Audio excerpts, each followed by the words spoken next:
दोस्तों अगर आप भी ऋषभ पंत और सुनील नारायण को बेहद ही खतरनाक बल्लेबाज मानते हैं तो वीडियो को लाइक जरूर कीजिएगा। दोस्तों दिल्ली की अकेली धज्जियां उड़ाते हुए सुनील नारायण ने रच डाला इतिहास। चौके छक्कों की लाई ऐसी सुनामी 6 ओवर में पहुंचा दी अपनी टीम को जीत के बेहद करीब। तो आखिर कितनी गेंद में सुनील नारायण ने ठोक दिया आईपीएल इतिहास का सबसे तेज अर्धशतक। आखिरकार नारायण के साथ कोलकाता के किस बल्लेबाज ने दिल्ली की उड़ाई धज्जियां। आखिर अपनी घातक बल्लेबाजी से कितने रनों का दिया इन्होंने दिल्ली को पहाड़ जैसा लक्ष्य। आखिर दिल्ली के किस गेंदबाज ने अपनी टीम को मुकाबले में बराबरी पर ला खड़ा किया। किसने बनाए कितने रन, किसने चटकाए कितने विकेट। रोंगटे खड़े कर देने वाले इस रोमांचक मुकाबले की अब तक की पूरी हाईलाइट तो हम आपको दिखाएंगे, लेकिन उससे पहले आपको क्या लगता है कि पंत, नारायण और रसल में कौन सबसे बेहतर खतरनाक बल्लेबाज है? अपनी राय नीचे कमेंट बॉक्स में जरूर दें। दोस्तों आईपीएल 2024 के सबसे रोमांचक और 16वें मुकाबले के लिए आईपीएल इतिहास की दो बड़ी टीम दिल्ली कैपिटल्स के सामने कोलकाता नाइट राइडर्स चुनौती लेकर खड़ी थी। विशाखापट्टनम का वीडीसीए का क्रिकेट स्टेडियम इस बार मुकाबले का लाइव गवाह बनने के लिए बेकरार था। इस रोमांचक मुकाबले की शुरुआत से पहले जब सिक्का उछाला गया तब टॉस के बॉस बने कोलकाता के कप्तान श्रेयस अय्यर और उन्होंने टॉस जीतकर पहले बल्लेबाजी करने का फैसला किया। कोलकाता की तरफ से एक बार फिर अपनी टीम को धाकड़ शुरुआत दिलाने के इरादे से फिल सॉल्ट के साथ सुनील नारायण की तूफानी जोड़ी मैदान में उतरी थी। पहले ही ओवर में उनके तूफान को रोकने के लिए गेंदबाजी लेकर आए थे खलील अहमद, लेकिन दोस्तों इस गेंदबाज की पहली गेंद गलत दिशा में चली गई और वाइड के चलते कोलकाता को मुफ्त में 4 रन मिल गए थे। तो वहीं अगली गेंद पर उन्होंने दोबारा वाइड गेंद फेंक दी, यानी कि अब तक कोई भी गेंद काउंट नहीं हुई थी और कोलकाता को पहले ही 5 रन मुफ्त में मिल चुके थे। इससे बेहतरीन शुरुआत और क्या हो सकती है। हालांकि उसके बाद खलील अहमद ने भी जबरदस्त वापसी करते हुए अपनी लाजवाब गेंदबाजी से दोनों बल्लेबाजों को बांधे रखा, उन्हें हाथ खोलने का बिल्कुल भी मौका नहीं दिया, जिसका नतीजा हुआ कि पहले ओवर में कोलकाता केवल 7 रन बना पाई थी। दूसरे ओवर में अपनी टीम को सफलता दिलाने के इरादे से आए थे ईशांत शर्मा। शुरुआत में तो ईशांत की खतरनाक स्विंग का सामना करना दोनों बल्लेबाजों के लिए काफी मुश्किल हो रहा था, लेकिन दोस्तों 5वीं ही गेंद पर फिल सॉल्ट ने ऑफ साइड की दिशा में एक जबरदस्त शॉट जड़कर पॉइंट में बटोरा। तो वहीं जाते जाते ओवर की आखिरी गेंद पर भी उन्होंने कुछ इसी अंदाज में एक और जबरदस्त चौका लगाकर दिल्ली के गेंदबाजों को सबक सिखाना शुरू कर दिया। 2 ओवर में ही कोलकाता की पारी 17 रनों तक पहुंच चुकी थी, लेकिन दोस्तों ये तो तूफान के पहले की शांति थी। असली तबाही तो तीसरे ओवर से शुरू हुई। जी हां, आपको बता दें तीसरा ओवर लेकर आए एक बार फिर से खलील अहमद। जहां पर एक तरफ दिल्ली विकेट के लिए तरस रही थी तो वहीं ये दोनों बल्लेबाज तो सिर पर कफन बांधकर उतरे थे। खलील अहमद की धज्जियां उड़ाते हुए सुनील नारायण ने पहले इस खिलाड़ी को लगातार एक के बाद एक 2 चौके लगाए, तो जाते जाते ओवर की आखिरी गेंद पर फिलिप सॉल्ट ने भी एक जबरदस्त चौका लगाया और चौकों की हैट्रिक के चलते इस ओवर में दोनों ने मिलकर कुल 15 रन बटोरे। तो 3 ओवर में ही कोलकाता का स्कोर 32 रनों तक पहुंच चुका था। अब तो कोलकाता की जबरदस्त शुरुआत हुई थी। दिल्ली के गेंदबाज पूरी तरीके से विकेट लेने में नाकामयाब नजर आ रहे थे। फिर चौथे ओवर में तो सुनील नारायण ने जो किया उसे कोई भूल नहीं पाएगा। गेंदबाजी लेकर आए थे ईशांत शर्मा, जिनका स्वागत सुनील नारायण ने गेंदबाजों के सिर के ऊपर से गगनचुंबी छक्का लगाकर किया। तो वहीं अपनी गलती से ईशांत शर्मा कुछ भी नहीं सीखे। एक बार फिर उन्होंने सुनील नारायण का फुल लेंथ गेंद डालने की गलती करी, जिसका बखूबी फायदा उठाते हुए इस बार सुनील नारायण ने इस गेंद को बाउंड्री के बाहर मिड विकेट के ऊपर से छक्के के लिए डिपॉजिट कर लगातार 2 गेंद पर 2 तूफानी छक्के जड़ दिए थे। अभी से पूरा स्टेडियम कोलकाता के नारे लगा रहा था। दिल्ली का खेमा हैरान और परेशान हो चुका था। उनके फैंस की बोलती बंद थी, यहां तक कि खुद कप्तान ऋषभ पंत भी दंग रह गए थे, क्योंकि उनका हर एक प्लान पूरी तरह से फ्लॉप साबित हो रहा था। यहां तक कि तीसरी ही गेंद पर सुनील नारायण ने एक और चौका लगा लिया। इन दोनों की जिस तीसरे से तांडव मचाया था, अभी से दिल्ली मैच में बहुत पीछे नजर आ रही थी। ऐसा लग रहा था कोलकाता पूरी तरीके से दिल्ली पर हावी है, लेकिन नारायण का तूफान अभी भी थमा नहीं। 5वीं गेंद पर उन्होंने एक बार फिर से इस बार मिड ऑन के ऊपर से छक्का लगाया, तो ओवर की आखिरी गेंद पर एक और चौका लगाकर इसे न केवल अब तक का सबसे महंगा ओवर बनाया, बल्कि ईशांत शर्मा को खून के आंसू रुलाते हुए कुल 26 रन बटोरे और 4 ओवर में ही अपनी टीम को 58 रनों तक पहुंचा दिया। ऐसी भयंकर शुरुआत में तो दिल्ली को मुकाबले में अभी से हाथ की तरफ बढ़ना शुरू कर दिया था। ऐसे में अपने सभी गेंदबाजों के पिटाई होते देखकर ऋषभ पंत ने एक नया मास्टर प्लान अपनाया।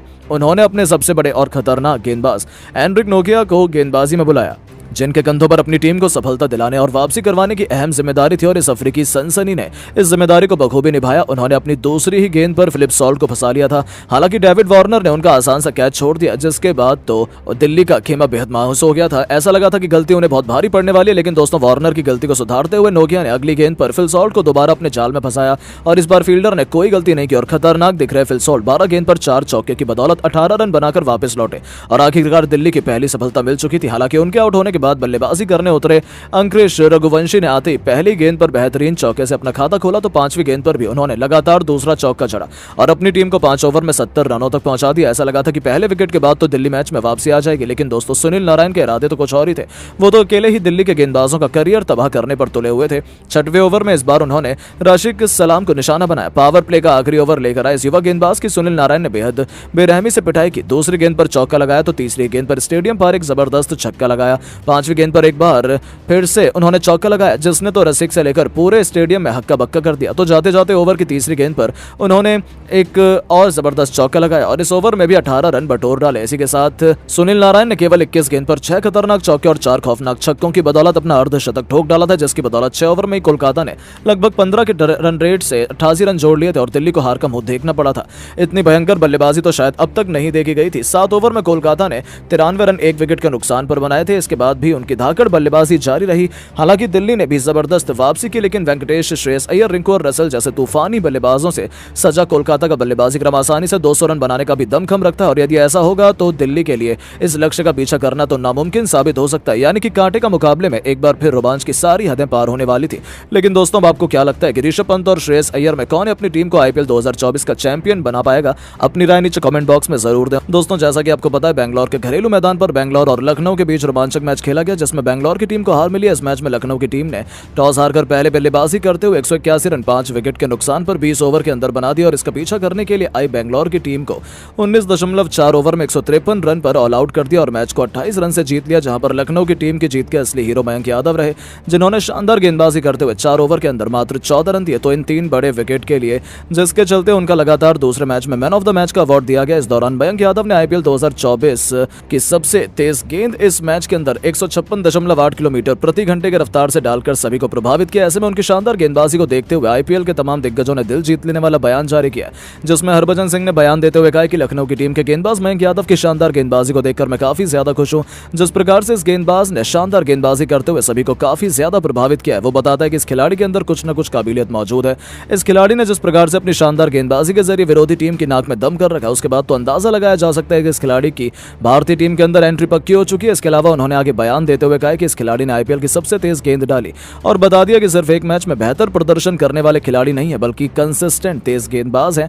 तो वहीं एबी डिविलियर्स ने बयान देते हुए कहा कि हमारी बेंगलोर की टीम के खिलाफ लखनऊ की टीम के गेंदबाज मयंक यादव ने काफी ज्यादा बेहतर गेंदबाजी की। उन्होंने सिर्फ बेहतर गेंदबाजी नहीं की, बल्कि उन्होंने पूरी दुनिया को संदेश दे दिया है कि ये खिलाड़ी आने वाले समय में दुनिया के अंदर तहलका मचाने वाला है। इसके अलावा उन्होंने आगे बयान देते हुए कहा कि मयंक यादव की शानदार गेंदबाजी और उनकी सबसे तेज रफ्तार की गेंद इस बात को चीख चीख कर बता रही है कि इस तेज गेंदबाज को उमरान मलिक की तरह भारतीय टीम यूज ना करे। मेरा मानना है कि मयंक यादव अगर इसी तरीके से शानदार गेंदबाजी करते रहे तो वो भारतीय टीम के अंदर तो शामिल होंगे ही, साथ में T20 वर्ल्ड कप के अंदर भी खेलते हुए दिखाई देंगे। तो वहीं लसित मलिंगा ने बयान देते हुए कहा है कि भारतीय टीम के अंदर काफी कम बेहतरीन तेज गेंदबाज मौजूद हैं। हालांकि इस भारतीय टीम के पास सबसे तेज रफ्तार के गेंदबाज तो ना के बराबर है, लेकिन जिस प्रकार से जसप्रीत बुमराह, मोहम्मद शमी, मोहम्मद सिराज जैसे खिलाड़ियों का बेहतर प्रदर्शन भारत के लिए यादगार साबित हुआ है, उसके बाद अब धीरे धीरे सबसे तेज गेंदबाज भारत की धरती से निकल रहे हैं। जिस प्रकार से मलिक ने अपनी तेज रफ्तार से सभी को प्रभावित किया, उसी तरीके से मयंक यादव भी सभी को प्रभावित कर रहे हैं। इसके अलावा उन्होंने आगे बयान देते हुए कहा कि मयंक यादव अगर इसी तरीके से शानदार गेंदबाजी करते रहे तो भारतीय टीम के अंदर उनकी जगह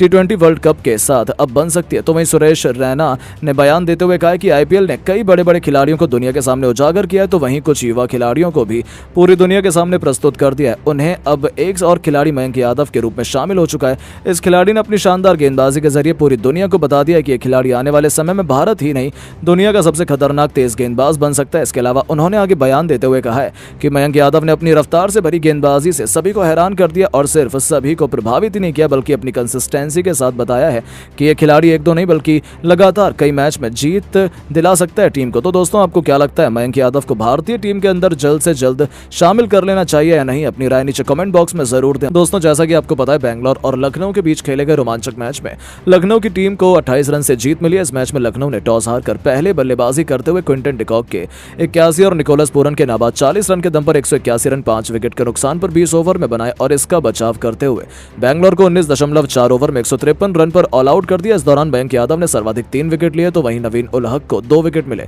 जिसके कारण मयंक यादव को man of the match award दिया गया। मैं लखनऊ की जीत के बाद मयंक यादव की शानदार गेंदबाजी को देखते हुए दुनिया भर के तमाम दिग्गज तेज गेंदबाजों ने सनसनी मचा देने वाला बड़ा बयान जारी किया है, जिसमें वसीम अकरम ने बयान देते हुए कहा कि लखनऊ की टीम को इस मैच के अंदर जीत मिली है, इसके असली हीरो मयंक यादव रहे हैं। मयंक यादव ने काफी ज्यादा बेहतरीन गेंदबाजी करते हुए सभी को प्रभावित किया है। उन्होंने आज शानदार गेंदबाजी करते हुए बता दिया कि उनसे बेहतरीन गेंदबाज फिलहाल की स्थिति में भारतीय क्रिकेट के अंदर युवा खिलाड़ी के तौर पर और कोई भी नहीं है।